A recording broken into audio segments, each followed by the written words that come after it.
Let me even start with, what got us into this kind of work, because I was a young business person. I'd finished my studies in the UK, and I was thoroughly frustrated by the extra costs that I had to pay in order to have things happen efficiently. And it just didn't go down very well with me. So in 1995, I was challenged to actually do something about it. And I took up the challenge.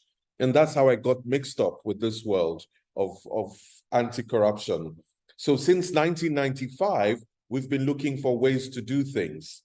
We managed to convince, for example, the Nigerian Stock Exchange that after the crash, which was related to the global financial crash, to rebuild investor confidence, we needed to put some certainty, some integrity behind the equities that were listed. So we developed what we call the corporate governance rating system. And from 2010 to just November last year, that really helped strengthen the outlook on the Nigerian bourse. So that was something that we looked forward to and we learned from. But also in the maritime sector, we started to look at other ways. What can we do? How can we improve things even without the power to hire or fire anyone? And this, we found that just having the rules very clear, so everyone knows what the rules are. Everyone knows, therefore, when the rules are being flouted, that there is an ombudsperson somewhere that you can appeal to, and that ombudsperson is on site and has the power and interest and incentive to intervene when you escalate stuff to them. And they also have an accountability mechanism.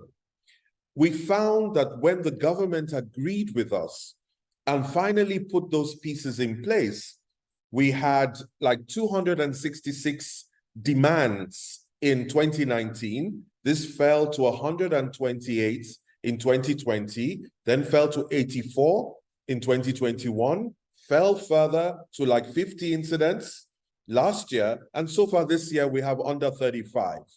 So global shipping coming to Nigerian ports used to have costs as high as $150,000 per visit. This has crashed to $20,000 per visit. It used to take them like 9 days to resolve an issue, which is why the costs were so high. Today, in 2 to 4 hours, most issues are resolved. And yet, we are not in government, we don't have any political power and anything, but we're finding that you can. If you can align the incentives properly, you can get people acting a little differently and often for their own purposes. And that is what we're learning. So we study the politics and see how to align our work with the politics and demonstrate how our work helps the politics. And then we find takers.